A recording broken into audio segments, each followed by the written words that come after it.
Don't suffer in silence. मौन होकर कष्ट सहना बंद करिए, दुखी होना बंद करिए। जी बिल्कुल। अब मॉडर्न साइंस में हमें लेजर टेक्नोलॉजी जो दे दी है, इस टेक्नोलॉजी ने इन सभी बीमारियों को जड़ से खत्म किया जा सकता है। इसलिए चुप ना रहे, दुखी ना हो, निराश ना हो और चुपचाप तो बिल्कुल भी सहन ना करें। जल्द से जल्द लेजर ट्रीटमेंट द्वारा अपनी परेशानी का परमानेंट इलाज करवाएं और जिंदगी की तरफ वापस मुड़े। लेजर पाइल्स ट्रीटमेंट के बाद रिकवरी का समय। अपने पिछले एपिसोड में हमने आपको बताया था कि कैसे बवासीर के लिए लेजर सर्जरी उतनी डरावनी नहीं है। वास्तव में यह बवासीर से छुटकारा पाने के लिए सबसे कुशल और दर्द रहित ट्रीटमेंट ऑप्शन में से एक है।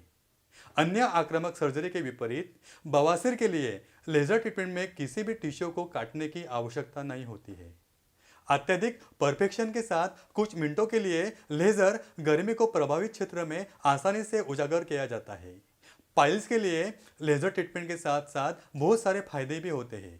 उदाहरण के लिए इससे आपको ज़्यादा दर्द नहीं होता है। यह एक बहुत ही फास्ट ट्रीटमेंट है। आपको फॉलोअप चेकअप के लिए बार बार डॉक्टर के पास जाने की ज़रूरत नहीं है। लेकिन लेजर सर्जरी के सभी फायदों में से सबसे अच्छी बात यह है कि रिकवरी बहुत तेज़ी से होती है। लेजर पाइल्स ट्रीटमेंट के बाद रिकवरी ठीक होने का समय 1 से 2 दिन जितना कम होता है। ज़्यादातर मामलों में मरीजों को उसी दिन अस्पताल से छुट्टी दे दी जाती है। आज इंटरनेट के ज़माने में जागरूक बने और मेरे चैनल से जुड़े रहिए। पाइल्स लेजर ये चैनल सब्सक्राइब करें, बेल आइकॉन पर क्लिक करें तथा लाइक और शेयर करें। पाइल्स से हमेशा के लिए छुटकारा पाए। नमस्कार, मैं डॉक्टर दीपक चौधरी हर एपिसोड में आपके लिए नई नई जानकारियाँ लेकर आता हूँ। पिछले एपिसोड में आपने देखा और सुना कि laser treatment piles, fissure fistula जैसी बीमारियों में कितना ज़्यादा असरदार होता है। लेजर ट्रीटमेंट बाकी ट्रेडिशनल ट्रीटमेंट से कहीं ज़्यादा बेहतर होती है। इसके बारे में भी आपको मैंने विस्तार में डिटेल में बताया था। लेजर ट्रीटमेंट से संबंधित मेरे सभी एपिसोड की लिंक आपको डिस्क्रिप्शन बॉक्स में मिल जाएगी। यदि आपने किसी वजह से नहीं देखे हैं तो जरूर देखिएगा। सर्जरी के तुरंत बाद मरीज अपना सामान्य जीवन फिर से शुरू कर सकते हैं। कन्वेंशनल ओपन सर्जरी हेमरोइडेक्टोमी यानी ओपन सर्जरी के कंपैरिजन में लेजर हेमरोइडोप्लास्टी प्रोसेस अधिक पसंद की जाती है। इसलिए तो लेजर ट्रीटमेंट सर्जन्स और रोगियों दोनों के लिए पसंदीदा ऑप्शन है, क्योंकि ये अधिक सुविधाजनक होती है। लेजर ट्रीटमेंट के बाद क्या क्या करना चाहिए, मरीज को किन किन बातों का ध्यान रखना चाहिए, मतलब लेजर के बाद पोस्ट ऑपरेटिव केयर क्या करनी चाहिए, आइए आज के एपिसोड में आपको डिटेल में बताना चाहूँगा। लेजर प्रोसेस में केवल कुछ मिनट लगते हैं और रोगियों को उसी दिन छुट्टी दी जा सकती है। न कोई कट, न खून, न टाका, न घाव और न ही ड्रेसिंग, ना के बराबर दर्द। वे लेजर प्रोसेस के 4 घंटे के भीतर सामान्य भोजन कर सकते हैं और 24 से 48 घंटों के भीतर अपना नियमित काम फिर से शुरू कर सकते हैं। यदि आप लेजर पाइल्स के ट्रीटमेंट की प्लान बना रहे हैं या पहले ही ट्रीटमेंट करवा चुके हैं तो यह जानना अच्छा है कि पोस्ट ऑपरेटिव केयर क्या करें और क्या ना करें। आपको तेजी से ठीक भी तो होना है ना। लेजर प्रोसेस के बाद क्या न करें। सबसे पहली बात, तुरंत भारी भोजन करना शुरू ना करें, जो आपके मल में बहुत अधिक मात्रा में जोड़ता है और आपके मल त्याग को कठिन बना देता है। कुछ दिनों के लिए लेजर ट्रीटमेंट के एरिया की जांच बार बार ना करें। कैफीन ड्रिंक्स का सेवन ना करें। टॉवेल पेपर यानी टिश्यू पेपर या तौलियों को एनल एरिया पर ना रगड़ें, इससे जलन हो सकती है। जब आप स्टूल पास कर रहे हो तो अपने आप को तनाव में न डालें और प्रेशर तो बिल्कुल भी नहीं। कुछ दिनों के लिए भारी वस्तुओं को उठाने से बचें। अपने जिम में वेट लिफ्टिंग या ट्रेनिंग ना करें। पाइल्स के लेजर प्रोसेस के बाद क्या करें। कब्ज, मतली यानी नौशिया और उल्टी को रोकने के लिए सॉलिड फूड आइटम्स खाना शुरू करने से पहले लिक्विड या सेमी सॉलिड डाइट शुरू कर दें। ऐसे फूड आइटम्स न खाएं जिससे आपको कब्ज का एहसास हो, जैसे प्रोटीन, दूध और दूध से बने उत्पादन पचाने में मुश्किल हो। बाद में चीनी उत्पादन यानी शुगर प्रोडक्ट्स से बचें, क्योंकि वे भी कब्ज यानी कॉन्स्टिपेशन पैदा कर सकते हैं। लेजर प्रोसेस के कुछ दिनों के बाद आप सॉलिड फूड्स यानी ठोस आहार जैसे नरम पकी सब्जियां, मसले हुए आलू और स्वस्थ प्रोटीन खाना शुरू कर दें। कब्ज यानी कॉन्स्टिपेशन को हर कीमत पर रोकें और ढेर सारा पानी पीना जारी रखें।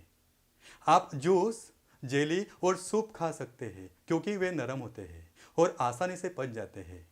खूब पानी पीना सुनिश्चित करें, रोजाना कम से कम 8 गिलास।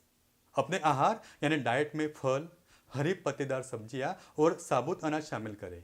अगर आपके एनल एरिया में कोई सूजन या जलन है तो आप आइस पैक का यूज कर सकते हैं। अपने एनल एरिया को सूखा और साफ रखें। जब आप बैठते हैं तो बैठने की आरामदायक स्थिति यानी कंफर्टेबल पोजीशन बनाए रखें।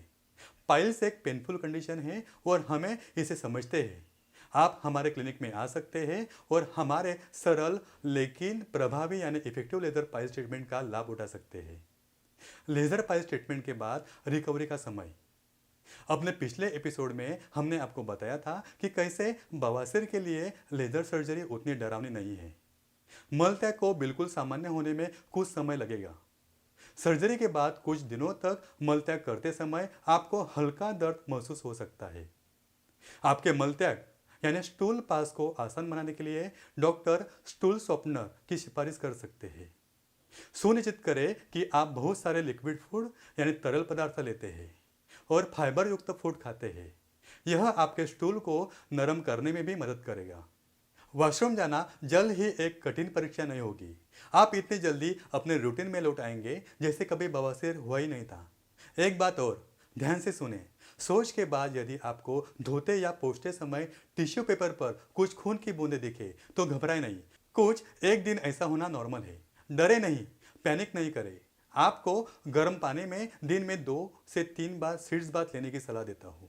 इससे आपको शर्तिया आराम मिलेगा और आपको तेजी से ठीक होने में मदद मिलेगी। मेरी सलाह में रोगी को घर पर कुछ दिनों के लिए अधिक से अधिक आराम करना चाहिए। मरीज सर्जरी के कुछ दिनों के भीतर कामकाज कर सकते हैं और नॉर्मल डेली रूटीन को फिर से शुरू कर सकते हैं।